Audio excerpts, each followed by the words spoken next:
LDBC, this is your boy Coach Sheldon Harrison. You're live on the Coach Sheldon Harrison Combat Sports Show live. And let me tell you something right now, okay? You know, I'm sitting here laughing at Ray Lewis. I actually find it funny. I find it funny they're going to knock his statue down. And you know what? I hope they do it on a weekend. I hope they do it. You know what? I wouldn't even care.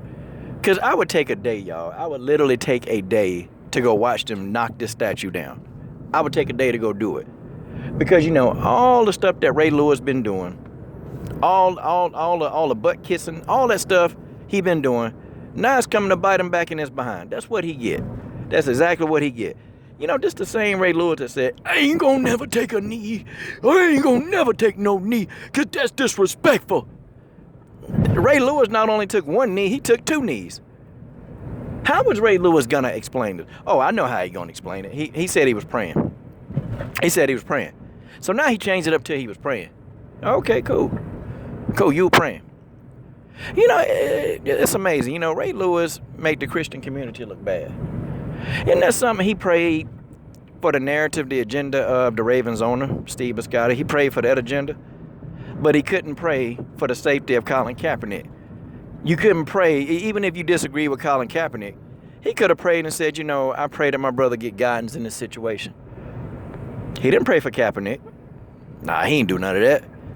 He prayed for his agenda. That's what he did. And the agenda of Steve Bisciotti, the owner of the Ravens. That's what he did. Amazing. Amazing. Amazing Ray Lewis can go out there, get on both knees and pray because the Ravens owner endorsed it. Ray Lewis is a dog. I'm sorry, that's what he is. He's a human version of a dog. And, you know, come here, Ray. There you go, Ray. Good boy, Ray. Good boy, Ray. And then all Steve Bisciotti got to do now is pet Ray Lewis on top of the head and give him a Scooby snack. Like, literally, that's all Steve Bisciotti got to do next, man.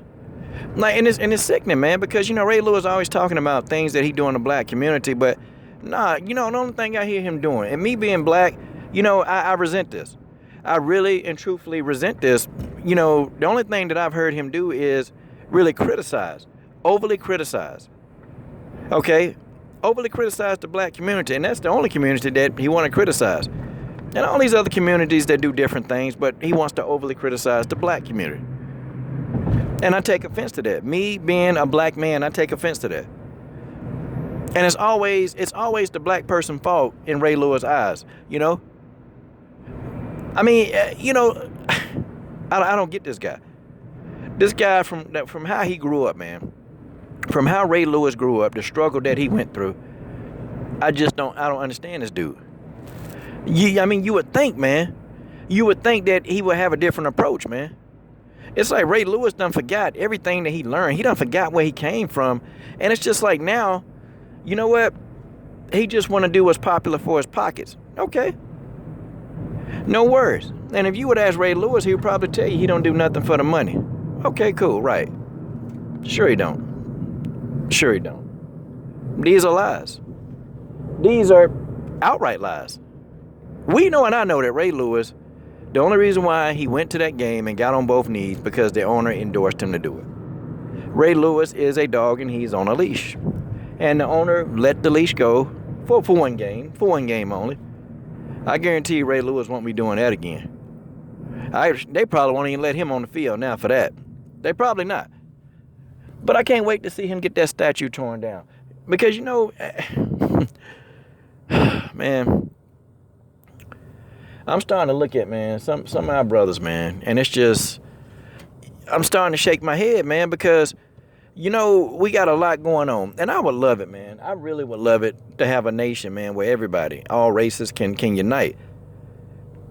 I wish, man, and I hope that one day, man, I hope even within my lifetime, and I know it's wishful thinking, but I hope within my lifetime that we can actually see that happen. I hope within my lifetime, before I pass and leave Earth, I hope that it'll be a time when most of everybody is trying to unite. Because, you know, if everybody unites, man, do you know that the government will work for us and not us working for the government? Because some of the stuff that happens in the government is ridiculous, man. Even on down to how we get taxed as citizens. The government, you know, for all of that, is the government working for us or working? I feel like sometimes they're working against us. I feel like the government, instead of working for us, they're not working against us. I mean, they're working against us.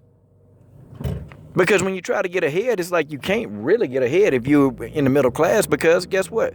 The government gonna knock you down a peg. I mean, they just do. I'm talking about for the working class, you know, for the people that's you know, being overly taxed and they trying to make their ends meet. The people on the bottom, they gonna stay at the bottom unless, you know, they figure out some way to do for themselves and come up with a plan. But I got a whole theory on a whole lot of different things, man. But, you know, we're stronger. We're probably more stronger, united. But see, in this lifetime, I just don't feel like that's a reality, because the reality is whenever we try to unite, it's like, okay, we getting killed, murdered by police. I don't know, y'all. It's getting hectic out here in these streets. It's getting hectic. And it is what it is, y'all. This is your boy, Coach Shelton Harrison. I'm done. What are you waiting on? Subscribe.